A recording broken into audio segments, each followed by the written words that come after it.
Muy buenas a todos compañeros inversionistas. El día de hoy vamos a hablar acerca de un nuevo tema en el cual les voy a platicar de manera detallada los diferentes tipos de riesgos que existen en general en las inversiones, pero también en los ahorros. Específicamente vamos a hablar de tres tipos de riesgo. El primero es el que conocemos como el riesgo intrínseco, el segundo le vamos a llamar riesgo de mercado y el tercero vamos a llamarle riesgo monetario. Ahorita vamos a explicar más a detalle cada uno de estos y también cómo afecta a cada tipo o instrumento de inversión o de ahorro distinto. La razón principal de este video es porque noté que existía mucha confusión, ya que hace unos días subí un video en el que les explicaba por qué los CETES no son libres de riesgo y mucha gente me decía, sí, no son libres de riesgo, pero son el instrumento con menor riesgo.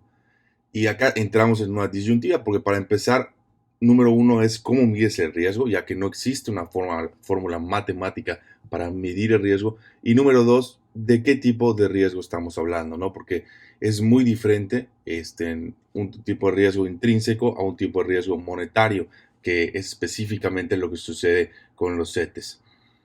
Antes de comenzar, como siempre, les recuerdo, si les gusta el contenido del canal, pueden suscribirse y apoyar con un like. Comencemos. Bueno, como estaba platicando, existen tres tipos de riesgo. El principal, o el que creo que todos conocen o ubican como la palabra riesgo, es lo que se conoce como el riesgo intrínseco, ¿no? Este riesgo se refiere específicamente a la probabilidad que existe de pérdida total o parcial de capital, o sea, de que pierdas tu dinero, relacionada a los factores internos del instrumento de inversión. Esta va a ser la palabra clave, factores internos. Ahorita vamos a ver cuáles son las diferencias entre los tres tipos de riesgo. Algunos ejemplos de este tipo de riesgo para que quede más claro.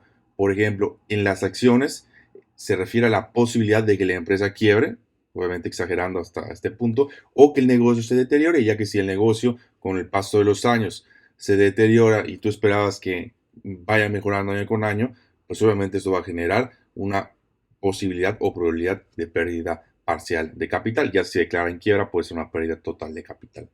Ahora, en bienes raíces, ¿qué es lo que puede pasar? Bueno, es la posibilidad de que la propiedad genere minusvalía, es decir, se devalúe, por así decirlo. Sabemos que una propiedad normalmente, si está en una buena zona, que está en crecimiento, genera plusvalía. Ahora, ¿qué pasa si la propiedad se encuentra en una zona donde a lo mejor empieza a haber mucho crimen, hay muchas casas abandonadas, etcétera? Pues esto puede generar minusvalía y generaría, en este caso, pérdida parcial del capital. En un bono sería la posibilidad de que no te paguen, ¿no? Un bono pues es simplemente un instrumento en el que tú le prestas dinero a una, ya sea empresa, institución o persona, y ellos te van a ir pagando el capital más un interés. Entonces, ¿cuál sería el riesgo intrínseco del bono per se? Que la empresa o la persona que le diste el bono, que le prestaste el dinero, no te lo pague, que no te devuelva el capital. Que en este caso, aquí es donde entrarían los CETES, ¿no? Eh, ¿Cuál sería la posibilidad de que el gobierno mexicano no pague? Y si nos podemos ir 100 años atrás y vemos que las estadísticas es algo que puede suceder, que ha sucedido, pero que no es tan común. Pero bueno, ahorita vamos a platicar. Por eso les decía que mucha gente se confundía, porque el riesgo intrínseco de un CETE, sobre todo que es un instrumento que prestas a un mes o 6 meses o un año, o sea, quiero llegar que es de corta duración, normalmente es menor o a lo mejor es menor que las acciones y que los bienes raíces. Depende del bono, pero en un CETE normalmente es el caso. Sin embargo, existe otro tipo de riesgo que vamos a ver más adelante que está directamente relacionado a los bonos, CETES y también lo que viene siendo banco y efectivo. Ahora, en un banco, ¿a qué me refiero con un banco? Con el dinero que tú tienes en el banco, el riesgo intrínseco sería la posibilidad de que el banco quiebre y por ende no te pague o no te respete los depósitos que tienes en el banco. Esto es, entre comillas, pongo entre paréntesis el seguro del IPAP, porque existe un seguro que cubre, no me acuerdo hasta cuántas unidades de inversión, en el cual si un banco quiebra, pues el gobierno te paga hasta cierto punto el dinero que el banco ya no te va a dar porque ya lo perdió, ¿no? Entonces eso también es una posibilidad, obviamente es un riesgo todavía menor porque aquí entra, insisto, el seguro del IPAP que te protege hasta cierto monto. Finalmente, en efectivo, es decir, tener tu dinero literalmente en un colchón, el riesgo, pues básicamente intrínseco del efectivo es cero, ¿no? Porque pues no genera ningún tipo de riesgo intrínseco, porque no te lo estás prestando a nadie, no lo estás invirtiendo en ningún lado, no estás dándole, por así decirlo, el dinero a nadie. El dinero es tuyo, lo tienes, y por ende el riesgo intrínseco es un riesgo cero. Sin embargo, insisto, tengan en cuenta que existe otro tipo de riesgo que vamos a ver más adelante. Ahora, el siguiente riesgo, que este riesgo es el que se conoce como el riesgo de mercado.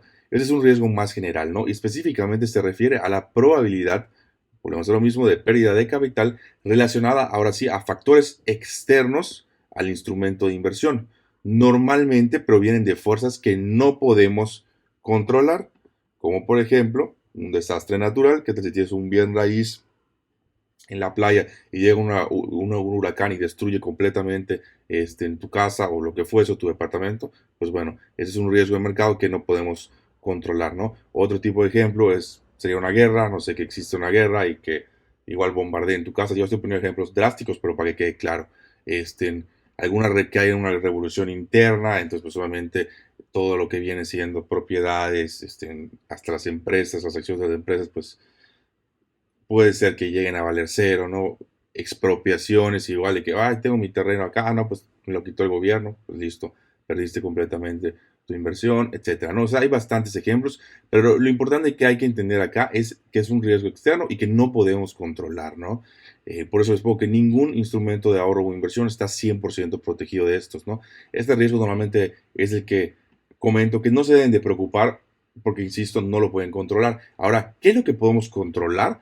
Que ese es el cuarto punto, la zona geográfica, ¿no? Porque este riesgo puede variar de acuerdo a la zona geográfica. Aquí quiero llegar, no es lo mismo invertir en empresas en Rusia, por ejemplo, que invertir en empresas en México o inclusive en Estados Unidos, que estoy más seguro, o Suiza o algún lugar así, ¿no? Entonces, este riesgo no solo estamos hablando por la zona geográfica, hablando de que es la posibilidad de que el gobierno te expropie algo, si que haya una guerra, etcétera, sino también, por ejemplo, no es lo mismo invertir en un lugar donde sabemos que hay huracanes, como puede ser acá en Yucatán o en Quintana Roo, a invertir en un lugar donde a lo mejor hay terremotos, como el DF, a invertir en un lugar donde no se me ocurre una ahorita, pero algún lugar donde los fenómenos naturales sean mínimos, ¿no? Entonces, eso es lo que hay que entender.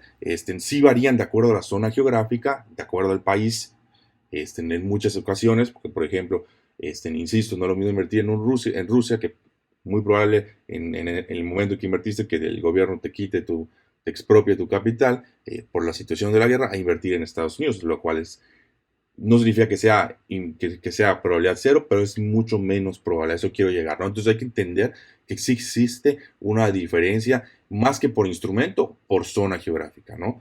Y también hay que entender que hay algunas herramientas que nos pueden hasta cierto punto proteger, como por ejemplo un seguro contra desastres naturales, ¿no? Es decir, si tú tienes tu casa en el DF y llegas a ver un terremoto, pero tú por ende, o más bien previamente habías contratado un seguro contra desastres naturales, pues entra el seguro y te protege el capital hasta cierto punto de la destrucción que pueda generar el terremoto o el desastre natural o lo que fuese.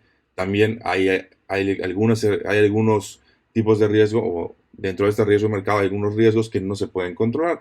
¿A qué quiero llegar? Si tú tienes un terreno en México y el gobierno te expropia el terreno, pues no había manera de controlarlo más que no invertir en México, ¿no? O sea, no invertir en el país. Estoy poniendo ejemplos, insisto, drásticos, no estoy diciendo que nadie vaya a expropiar nada, pero estoy poniendo ejemplos drásticos para que se entienda más a detalle este tipo de riesgo y por qué es tan difícil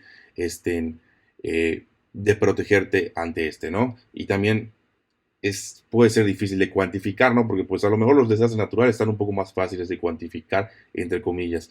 Pero, por ejemplo, ¿cuál es la probabilidad de que haya una revolución, de que haya una guerra, que el gobierno expropie? Solamente se vuelve todavía un ejercicio más complicado. Finalmente vamos a pasar al riesgo número 3, que es el riesgo monetario, ¿ok? ¿Y a qué se refiere este riesgo, no? Se refiere a la probabilidad que existe de que el gobierno imprima más dinero, devaluando la moneda y por ende aumentando la inflación y reduciendo el poder adquisitivo. Insisto, voy a poner el ejemplo que siempre pongo, porque creo que es un ejemplo drástico, pero que queda muy claro. No es lo mismo que yo tenga 10 pesos cuando en circulación en todo el país solo hay 100 pesos, a que yo tenga 10 pesos cuando en circulación en el país hay 1 trillón de pesos, ¿no? Entonces, todo es relativo. Obviamente, mientras más dinero imprime el gobierno, devalúa la moneda. Es algo completamente lógico. Ahora, ¿cómo afecta esto a los instrumentos de inversión que habíamos platicado? Bueno, en acciones y bienes raíces específicamente, el riesgo es mínimo debido a que los activos se ajustan, tienen un valor real y se ajustan a lo que viene siendo la nueva moneda o se ajustan más bien a la devaluación de la moneda, porque no necesariamente tiene que haber una nueva moneda.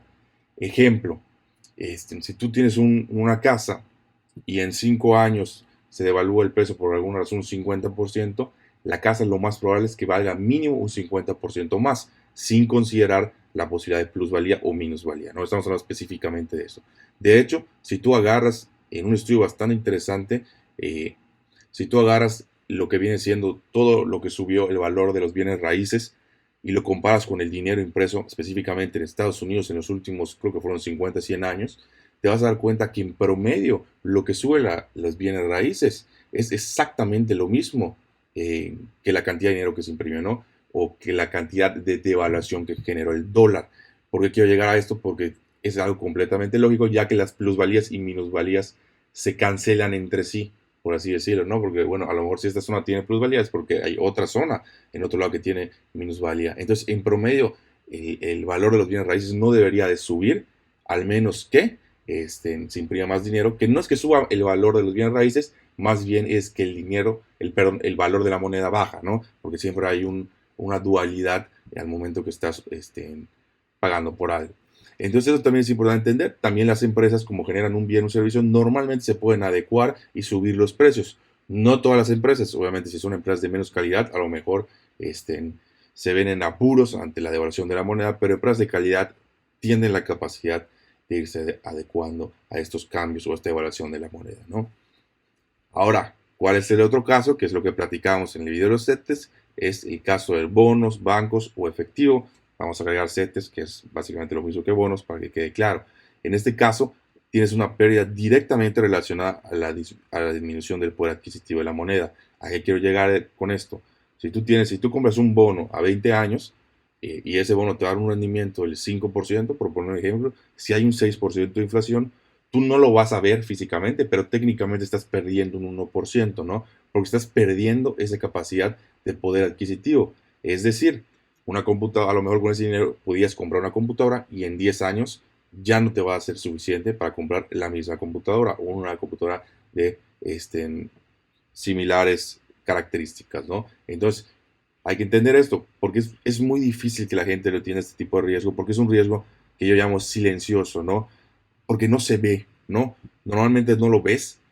Digo, insisto, si tú estás ahí teniendo una inflación como tuvimos el año pasado del 8 o 9%, no es como si te diga tu CETE, ay, perdiste, ya sabes, o sea, no vas a ver, tenías 100,000 pesos y ahora tienes 92,000, ¿no? No funciona así. Entonces eso es lo que confunde a mucha gente. Tú puedes tener inclusive 105,000 pesos en lugar de los 100,000, pero si las cosas en general ya valen más, pues no vas a poder adquirir la misma cantidad de bienes o servicios que podías adquirir con los 100,000 pesos el año anterior. Entonces, insisto, es un riesgo muy peligroso porque es silencioso. La mayoría de las personas no lo consideran como uno por lo mismo, porque no lo ven físicamente y por ende tienden a menospreciarlo, ¿no? Porque, insisto, es lo que estamos platicando en el video de los CETES. Todos dicen, no, no hay riesgo, yo invierto, es riesgo cero, es lo más seguro y tengo mi 11%. Y digo, sí, tienes un 11%, pero ¿qué pasa si este año en lugar del 8% de inflación tenemos un 15% de inflación o tenemos un 20% de inflación? Y me dicen, no, pero si tenemos un 20% de inflación, es lo mismo porque cualquier otro activo se va a depreciar y es lo mismo. No es lo mismo porque, insisto, algún activo como puede ser las bienes raíces, como pueden ser algunas acciones de las empresas más importantes, se reajustan a la inflación y te protegen hasta cierto punto.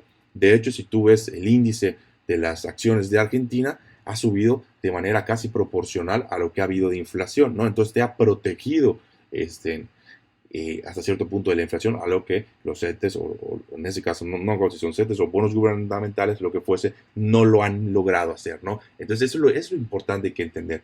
Por ejemplo, insisto, voy a poner el ejemplo de los CETES porque hubo mucha confusión. Riesgo intrínseco de los CETES, perdón, básicamente muy bajo, ¿no? Probabilidad de que el gobierno mexicano no pague, ok, muy bajo por ahora, porque esto puede cambiar, pero bueno. Ahora, riesgo monetario de los CETES, muy alto. porque son de los únicos activos que no te protegen del riesgo monetario. Insisto, ¿cuáles son estos? Bonos o CETES, bancos, si tú tienes dinero en el banco igual estás perdiendo, y efectivo, ¿no? Que si tú tienes el efectivo, que vemos que el efectivo tiene un riesgo cero de valor intrínseco, sí tiene un riesgo monetario, porque insisto, si la gente va imprimiendo, si el gobierno sigue imprimiendo más, sigue habiendo más inflación, pues los 100 pesos que tenías bajo el colchón te van a dar todavía menor por adquisitivo al siguiente año. Entonces es importante entender estas diferenciaciones y entender qué es lo que está sucediendo realmente. Más que nada, lo que queremos llegar a la conclusión acá es que no existe un instrumento que tenga riesgo cero, que existen tipos diferentes de riesgo, que sí son difíciles de cuantificar, sí, pero existen diferentes tipos de riesgo y no podemos irnos con la finta de decir a lo mejor, 11%, todos están invertidos en CETES, ok, voy a meter todo mi dinero en CETES y a lo mejor, insisto, en un año tenemos un 20% de inflación y listo, perdiste gran parte de tu poder adquisitivo. Ahora, nada más antes de terminar esta diapositiva, quiero dejar claro también que existen excepciones, hablando específicamente de este punto.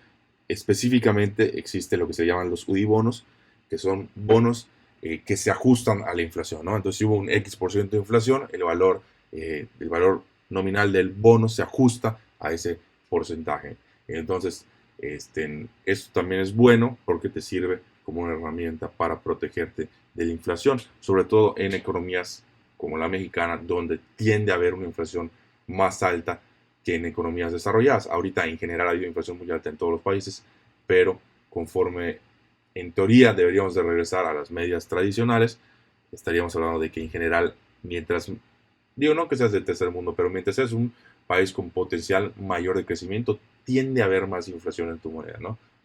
Pero bueno, eso es todo por el video de hoy. Si les gusta el contenido, les recuerdo suscribirse. También aprovecho el momento para agradecerles, ya que hace unos días llegamos a los 1000 suscriptores. Les quiero agradecer mucho a todos los que han estado desde el inicio y a los que estén llegando también por su apoyo. Y nos vemos en el próximo video.